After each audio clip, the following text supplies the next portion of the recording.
अभी इसी क्वेश्चन का जो अधूरा आधा शेष पार्ट है कि मूल भी ज्ञात कीजिए ना। तो मैंने अभी तक जो आप लोगों के सामने के की वैल्यू निकाली, वो के की वैल्यू क्या आई थी? के की वैल्यू आई थी 3 और माइनस का 1। मैंने आपको पहले ही बताया था कि के का मान -1 नहीं हो सकता है। क्यों नहीं हो सकता है?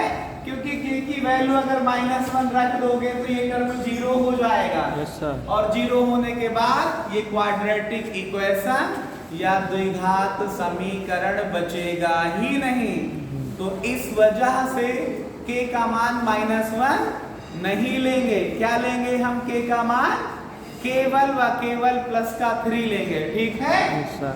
बोलो यस सर। अब अगर आपको मूल निकालना है तो के का मान 3 रखने पर कहाँ रखोगे? दिए गए क्वाड्रेटिक इक्वेशन पर। कहाँ रखोगे? दिए गए क्वाड्रेटिक इक्वेशन पर या द्विघात समीकरण पर, जिसका मूल हमें निकालना है। तो रखो 3 यहाँ पे। तो 3 + 1 कितना हो जाएगा? 4। बोलो 4 x² -6 गुणे 3 + 1 बोलो इंटू x प्लस 3 गुणे 3 + 9 बराबर कितना? 2।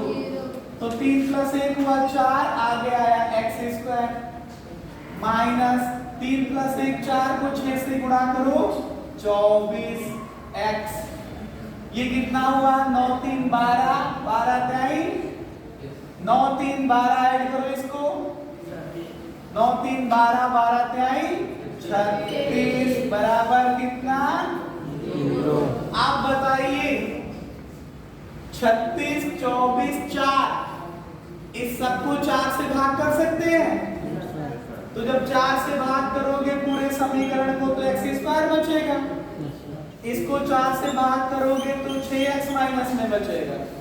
और इसको 4 से भाग करोगे तो प्लस का बराबर।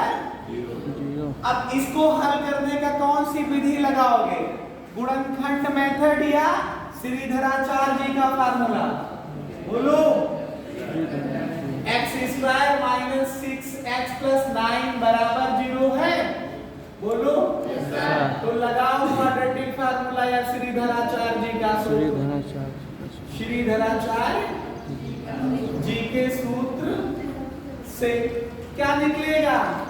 x बराबर माइनस का b plus minus √b² - 4ac total upon 2a कितना आएगा? तो यहाँ पे ध्यान दो x बराबर फिर वही abc। a का मतलब क्या? x² का गुणांक कितना है? 1 है। b का मतलब क्या? x का गुणांक कितना है? -6 है। और नियतांक पद c का मतलब क्या? +9 है। रखो तो -b का मतलब -6 प्लस माइनस √b² का मतलब -6 का स्क्वायर -4 a का मतलब 1 c का मतलब 9 टोटल अपॉन 2a का मतलब 1। तो x बराबर माइनस माइनस प्लस का 6 आएगा। अब ये प्लस माइनस √ पूरी क्लास में ध्यान से सुनो। -6 का स्क्वायर करोगे तो क्या आएगा? -6 का स्क्वायर करोगे तो प्लस का 36 आ जाएगा। ये माइनस 4 × 4 9 गुणा करोगे तो कितना आएगा? 36 बटे कितना? 2 × 2 आ जाएगा।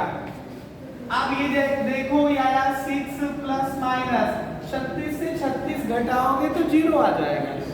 और 0 का √ निकालोगे तो 0 आ जाएगा। बटे में कितना? 2।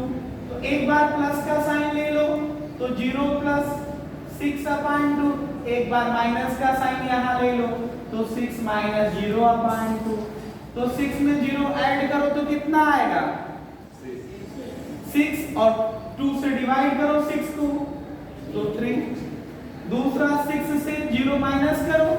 तो भी 6 आएगा, और 2 से डिवाइड करोगे तो 3 आ जाएगा। तो x की दो वैल्यूज आ गई, यही दोनों मूल होंगे, यही दोनों दिए गए समीकरण के मूल होंगे। आप लोगों को मैंने बताया ना, मौसम विपरीत है, परिस्थितियां विपरीत है, लाइट नहीं है, उसके बावजूद भी मैंने आपको इस पूरे क्वेश्चन को समझाया।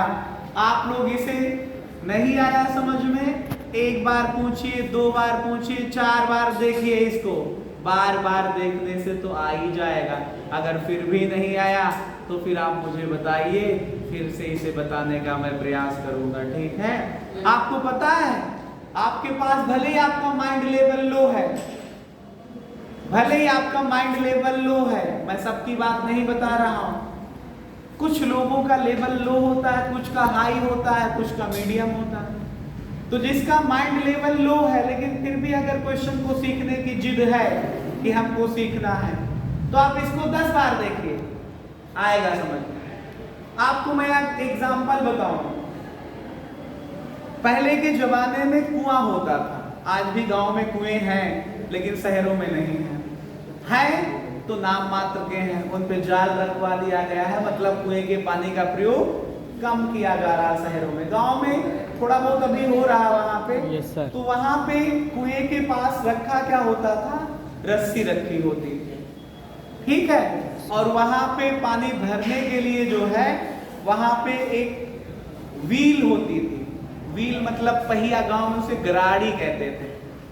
वो पत्थर की होती थी, पत्थर की गड़ारी पे जब रस्सी बार बार जाती थी कुएं से पानी निकालने के लिए, बाल्टी लगाई जाती थी, बाल्टी को जब नीचे डालते थे उससे गरारी से उसको जो है हम रस्सी को खींचते थे, तो देखा गया कि उस पत्थर पे भी निशान पड़ जाता था।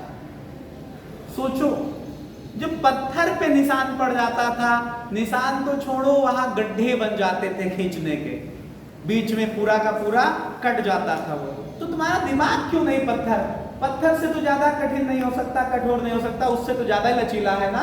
yes, sir. तो जब पत्थर पे निशान बार बार रस्सी के आने जाने से पड़ सकता है, तो तुम्हारे दिमाग पे निशान क्यों नहीं पड़ सकते हैं। इसीलिए कहा गया था, इसी को देख करके कहा गया था कि करत करत अभ्यास ते जड़मति हो तो सुजान।